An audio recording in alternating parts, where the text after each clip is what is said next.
تم سمجھتے ہو کہ یہ صرف ایک زمین اور ایک آسمان ہے۔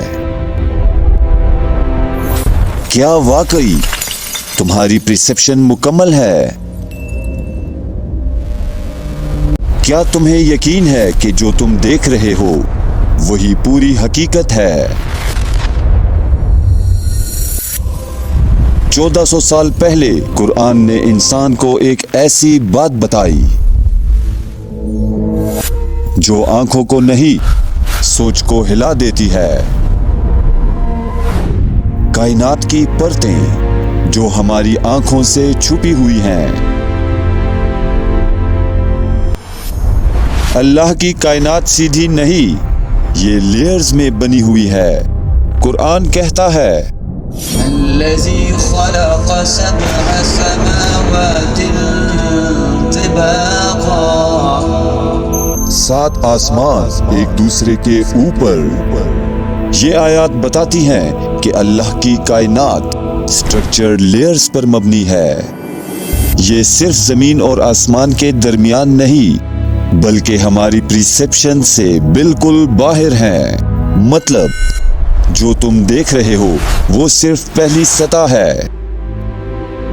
قرآن یہی پر نہیں رکتا۔ زمین اور آسمان جڑے ہوئے تھے، پھر ہم نے انہیں جدا کیا۔ یعنی کائنات کبھی ایک جیسی نہیں رہی، یہ بنی، یہ ٹوٹی اور پھیلتی چلی گئی۔ آج کی کوزمولوجی بھی یہی کہتی ہے کہ یونیورس ایک سے زیادہ لیئرز اور ڈائمینشنز پر مشتمل ہو سکتا ہے۔ سائنٹسٹس ملٹی ورس، پیرلل ریالٹیز اور ہڈن ڈائمینشنز پر ریسرچ کر رہے ہیں۔ ڈارک میٹر، انرجی فیلڈز اور وہ چیزیں جو موجود ہیں مگر دکھائی نہیں دیتی۔ سائنس مانتا ہے کہ جو تم دیکھ رہے ہو وہ پوری ریالٹی نہیں۔ چاہے اے آئی ہو یا کوانٹم کمپیوٹنگ، یہ سب اللہ کے علم کے سامنے صرف ایک چھوٹی سی جھلک ہے۔ مسئلہ یونیورس کا نہیں، مسئلہ ہماری پرسیپشن کا ہے۔ شاید تمہاری آنکھیں صرف روشنی کو دیکھ سکتی ہیں، پر اندھیروں کے راز صرف سوچنے والے ہی سمجھ سکتے ہیں۔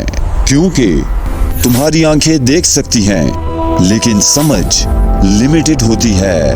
ہر انسان کو اتنی ہی حقیقت دکھائی جاتی ہے جتنی اس کی سوچ برداشت کر سکتی ہے۔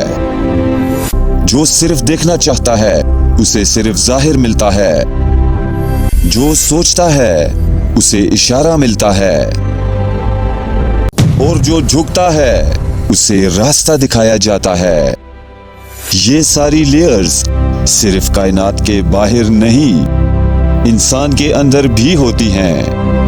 7 آسمان کا راز یہ نہیں کہ وہ کتنے ہیں، راز یہ ہے کہ تم ابھی کس آسمان کے نیچے زندگی جی رہے ہو۔ شاید یہ راز اوپر نہیں اندر چھپا ہوا ہے۔